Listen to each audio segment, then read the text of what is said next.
নমস্কার, বাংলা কাহিনী কথা চ্যানেলে আমাদের সকল প্রিয় শ্রুতি শ্রোতা বন্ধুদের সুস্বাগতম। আজকের ভৌতিক গল্পটি দারুণভাবে চমকপ্রদ, অদ্ভুত এবং অলৌকিক। এর আগে আমরা এমন ধরনের গল্প আপনাদের সঙ্গে শেয়ার করিনি। আশা করছি গল্পটি আপনাদের ভালোই লাগবে। চলুন তাহলে গল্পখানি শুনতে থাকি।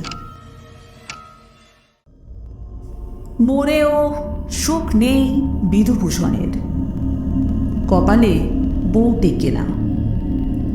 মানুষ থাকতে তিনটে বিয়ে করেছিল বিধুভূষণ।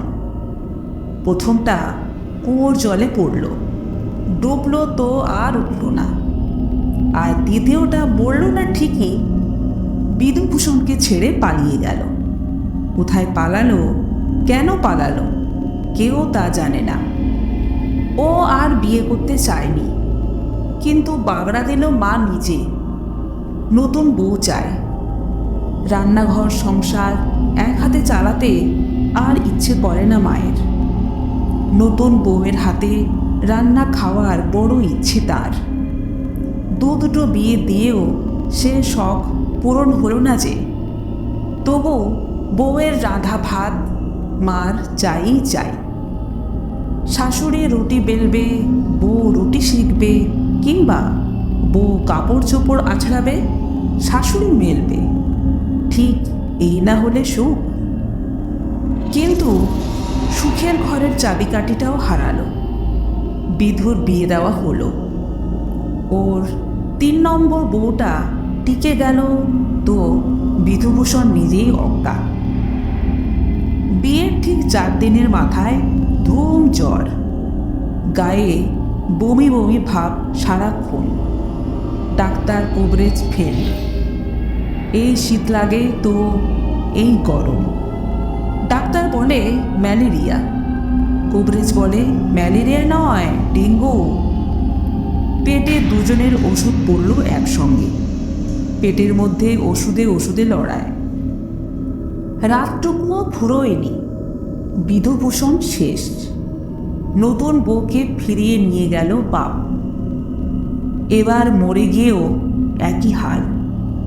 পেতনি নিয়েও ঘর সংসার টিকল না। এখানেও একটা নয়, দুটো পেতনি, আর দুটোই নিরুদ্দেশ। ঘটনার সেই একই রকম পুনরাবৃত্তি। মানুষ মরে ভূত হয়, কিন্তু ভূত পেতনি বললে কি হয় জানা নেই বিধুভূষণের। ভূতের ভূত আছে কিনা তাও জানে না ও। আর থাকলেও তারা কি প্রকৃতির তাই বা কে জানে। বিধুভূষণ মরে হলো হাড় কাঁপুনি ভূত। দাপুট শীতে কাঁপতে কাঁপতে মরেছিল বলেই পরিচিত মহলে সবাই ওকে হাড় কাঁপুনি বলেই ডাকে। বিধুভূষণেরও এবার জেদটা চেপেই বসল। সবার বউ টেকে, ওর বেলায় টেকে না কেন? বিধুভূষণ তাই এবার শেষ দেখতে চায়। কটা বউ পালিয়ে যায় দেখাই যাক না। সঙ্গী সাথীরা নানা পরামর্শ দেয়। সুন্দরী শাকচুন্নি বলে, ঠাকুর তো এবার একটা মানত করো, সোমবারটা সারাদিন উপোস থেকো, এরকম 4 মাস। রাতে খাবে শুধু জল আর আখের গুড়। বিধুভূষণের মনে ধরল কথাটা। 4 মাস এই করেই কাটল। কিন্তু শাকচুন্নির মতো পেটে খাটো সুন্দরী আজকাল বড় একটা চোখেই পড়ে না। আর সুন্দরী ছাড়া বিধুভূষণ এবার বিয়েই করবে না। বেজায় কালো না হয়ে মেয়ে শ্যামবর্ণা হলেই ভালো। ফর্সা হলে তো কথাই নেই।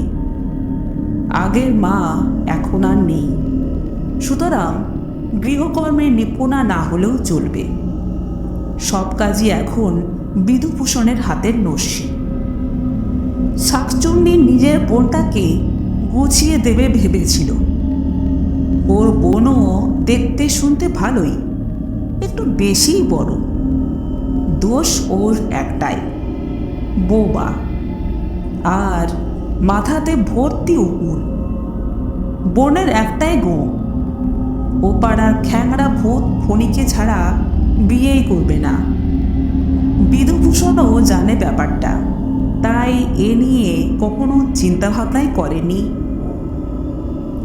হঠাৎ একটা নতুন বুদ্ধি টোকা মারল বিধুভূষণের মাথায়। ওর একটা জ্যান্ত সুন্দরী চাই, একেবারে মানুষের বাচ্চা।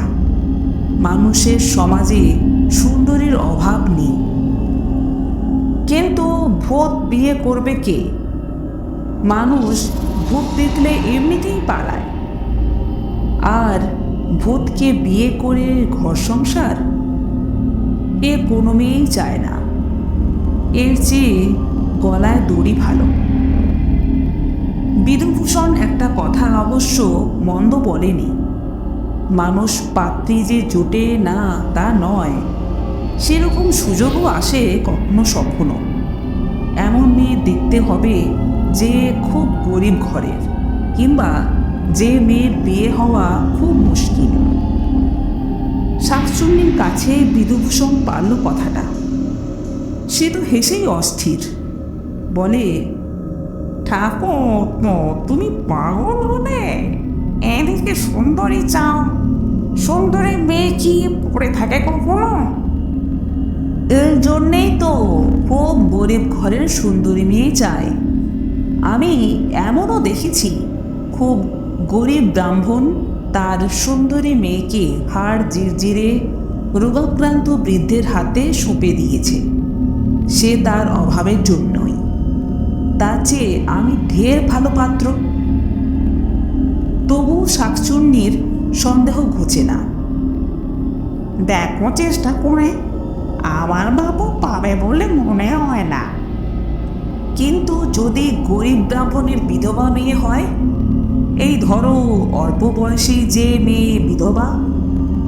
শাকচুন্নি সায় দেয়, তা যে এই তুমি মন্দ বলটা ঠাকুর, তবে সেরকম পাত্রীকে খুঁজে পাবে? মুশকিল আসান কি করে করতে হয় আমার জানা আছে, আমি চললুম। বিধুভূষণ সেই গেল তো গেলই। টানা 100 দিন বেপাত্তা, গ্রামকে গ্রাম। গরিব ব্রাহ্মণের সন্ধান পেলেই সেখানে হানা, কিন্তু হানা দিয়েও কোনো ফায়দা হয় না। মেয়ে হয় একেবারে নাবালিকা, নয়তো সধবা। সধবারা জামাই নিয়েই বাপের বাড়ি উঠেছে। ভুলভ্রান্তি হলে সেই জামাইরাই ধুলাই দিয়ে ছাড়বে। গত পরশু একটা সন্ধান পেয়েছিল বিধুভূষণ। মেয়ে বিধবা, কিন্তু বয়স 46, বেজায় কালো। আবার যে সে কালো নয়, একেবারে আলকাতরার পোঁচ। বিধুভূষণ একবার ভেবেছে চালিয়ে দেওয়া যায়।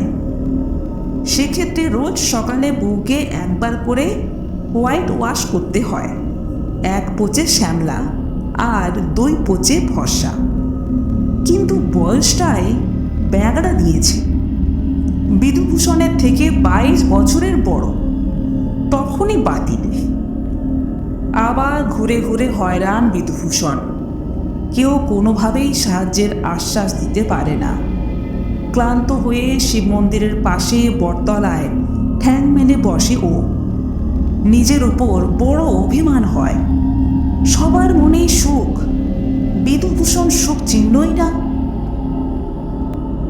একটা মেয়ে এলো মন্দিরে পুজো দিতে। অষ্টাদশী হবে হয়তো, আর সুন্দরী অবশ্যই। ব্রাহ্মণের মেয়েও হতে পারে। মেয়েটি এক মনে শিবের মাথায় ফুল বেলপাতা চড়াচ্ছিল, কোনো দিকে ভ্রুক্ষেপ নেই। বিধুভূষণ গুটি গুটি এগিয়ে আসে। মেয়েটির সঙ্গে চোখাচোখি হয়ে যায়। একটু ভয় পেয়েছে বলে মনে হলো না। পুজো সেরে ধীর পায়ে ফিরে চলে মেয়েটি। বিধুভূষণও পেছন পেছন এগিয়ে চলে। মেয়েটি বারবার ফিরে তাকায়, যেন কতদিনের চেনা জানা। খানিকটা পথ এগিয়ে মেয়েটা একটা দোচালা কুঁড়ে ঘরে এসে থামে। বিধুভূষণও পায়ে লাগাম দেয়। বিধুভূষণের অনুমান মিথ্যে নয়, ব্রাহ্মণেরই বাড়ি এটা। কিন্তু ব্রাহ্মণ ততটা গরিব নয় বলেই মনে হচ্ছে। ঘরদোর দেখলে মোটামুটি আঁচ পাওয়া যায়। ব্রাহ্মণের সংসার দুজনেরই, বাবা আর মেয়ে। মেয়েটি ভারী পছন্দ বিধুভূষণের। ও বোঝে এটা স্রেফ জেগে স্বপ্ন দেখার মতো। সারাটা দুপুর ভেবে ভেবেই পার হলো। বিধুভূষণের কী বা করার আছে, তবুও একবার শেষ দেখার ইচ্ছে ওর। বুকে সাহস এনে বিধুভূষণ ব্রাহ্মণের বাড়ির দরজায় টোকা দেয়। ব্রাহ্মণ নিজেই দরজা খুলে দাঁড়ায়। কাকে চাই? বিধুভূষণ কোনো কিছু লুকোয় না। ব্রাহ্মণকে মিথ্যে বলতে নেই, ও এটাও জানে সততার মূল্য অনেক। আর এই সততা দিয়েই মানুষের মনে বিশ্বাস আনা যায়। আগে আমি বিধুভূষণ, অল্প কিছুদিন হলো মরে ভূত হয়েছি। হাড় কাঁপুনি ভূত। শীতে কাঁপতে কাঁপতে মরেছি তো, তাই সবাই ডাকে হাড় কাঁপুনি। আপনিও হাড় কাঁপুনি ডাকলেই খুশি হব। কিন্তু বিশ্বাস করুন, আমি আপনার কোনো ক্ষতি করতে আসিনি, শুধু একটা আর্জি ছিল। ব্রাহ্মণ খেপে খেপে বিধুভূষণকে লক্ষ্য করে। ভয় যে বিন্দুমাত্র পায়নি তা চোখ মুখের ভাব দেখলেই বোঝা যায়। ব্রাহ্মণ অনেকক্ষণ ধরে সদর দরজা আগলে কি ভাবল কে জানে। শেষে একবার শুধু বলে, ভেতরে এসো। ব্রাহ্মণের ঔদার্য বিধুভূষণকে আকৃষ্ট করে। ঘরের ভেতর মেয়েটিকে দেখা গেল না। একটা ঠ্যাং দুলুনি চেয়ারে ধপ করে বসে পড়েছে বিধুভূষণ। এখন কি করতে হবে সে বুঝতে পারছে না। তখনই ব্রাহ্মণের প্রশ্ন, কি দরকার বলুন? এবারও মিথ্যের আশ্রয় নিতে নারাজ বিধুভূষণ।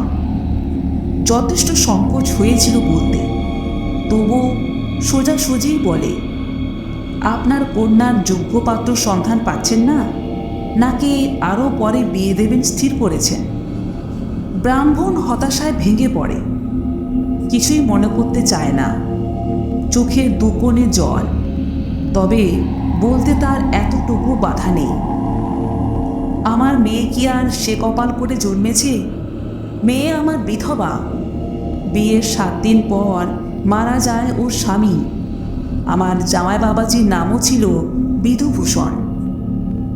বিধুভূষণের দু চোখ কপালে চড়ে বসে, মুখ দিয়ে কথা সরে না।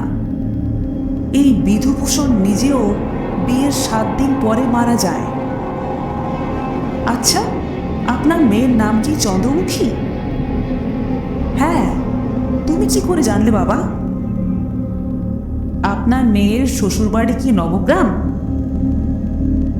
হ্যাঁ, ঠিক তাই। তুমি কি জামাইকে চেনো?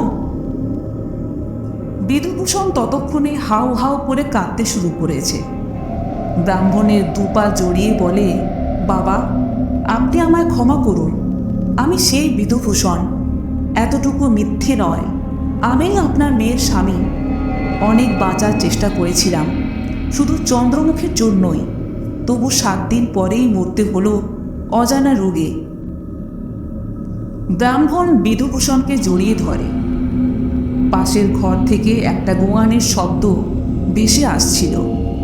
বালিশে মুখ গুঁজে কাঁদলে ওরকম শব্দ বেরোয়। বিধুভূষণ অস্থির হয়ে ওঠে। বাবা, আমি চন্দ্রমুখীকে নিয়ে যেতে চাই।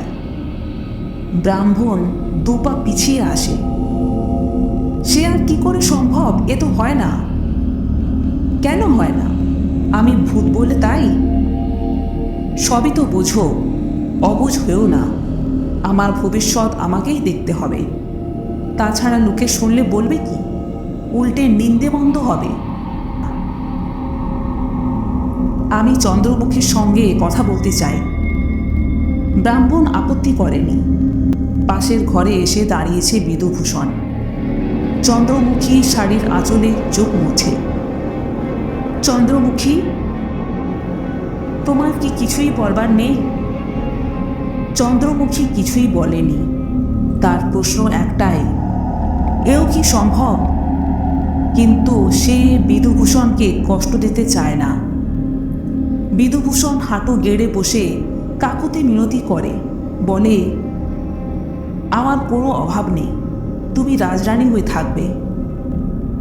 যখন যা বলবে তাই শুনব, কথা দিচ্ছি। কোনো কাজ তোমায় ছুতে হবে না। তোমার স্বামী যে ভূত, এ কথা কেউ জানবে না কখনো।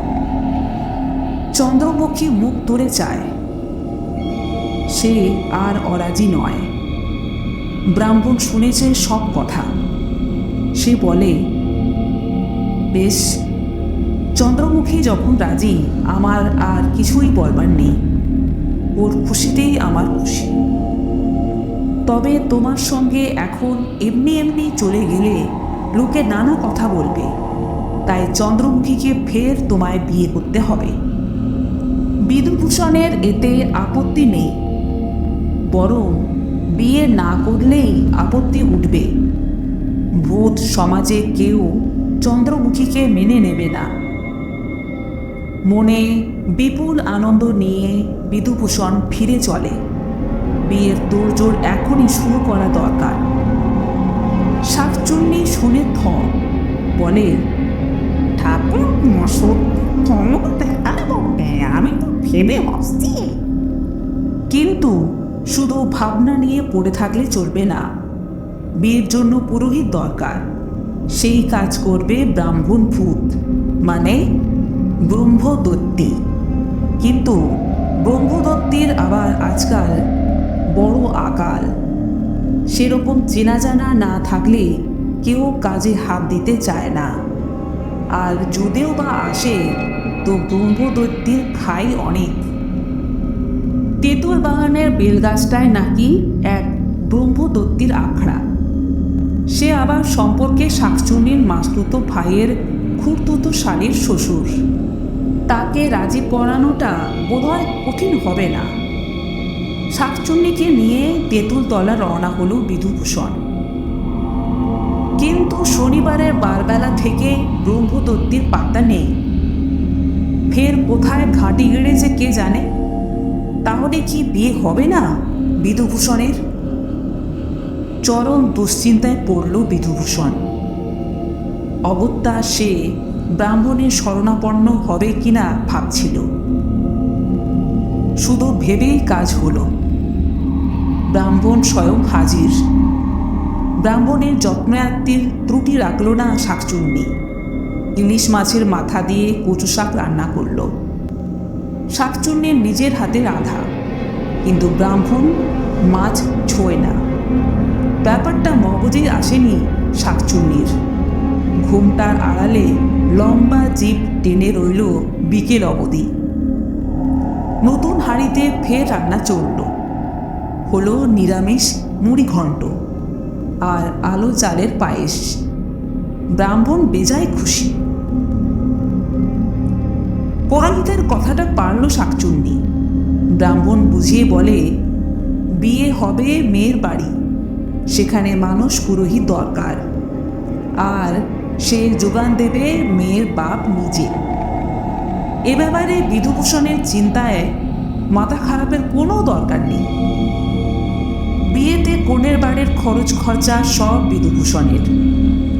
কনে সেজে গুজে বসে। সুদর্শন বর এলো ঘোড়ায় চড়ে, গায়ে রত্নখচিত দামি পোশাক, পায়ে নাগরায়, মাথায় সোনালি পাগড়ি। কিন্তু এ কি? এ তো বিধুভূষণ নয়, অন্য কেউ। ব্রাহ্মণের মাথায় হাত। চন্দ্রমুখী হতবাক। বিধুভূষণ ছাড়া আর কারোর সঙ্গে ও গাঁটছাড় বাঁধবে না। হাত থেকে একটা বালা খুলে ফেলেছিল আর কি। তখনই বিধুভূষণ চন্দ্রমুখীর কানে কানে বলল, চন্দ্রমুখী, আমি তোমারই বিধুভূষণ। ভূতের দশা নিয়ে বিয়ে করতে এলে লোকে কি বলবে? বলবে বাপটা শেষমেশ একটা ভূতের হাতে মেয়ে গুছিয়েছে। তাই কাল রাতেই এক সদ্য মৃত সুদর্শন যুবকের শরীরে ঢুকে পড়লাম। তাই শুধু চেহারাটাই আলাদা দেখছো, মন একটাই। চন্দ্রমুখী আনন্দে প্রায় কেঁদেই ফেলে। পাড়াপড়শিরা এত ভালো বর দেখেইনি কখনো। পাড়া দুটো শালীরা বায়না ধরেছে বরকে গান শোনাতে হবে। বিধুভূষণ গাইতে শুরু করে।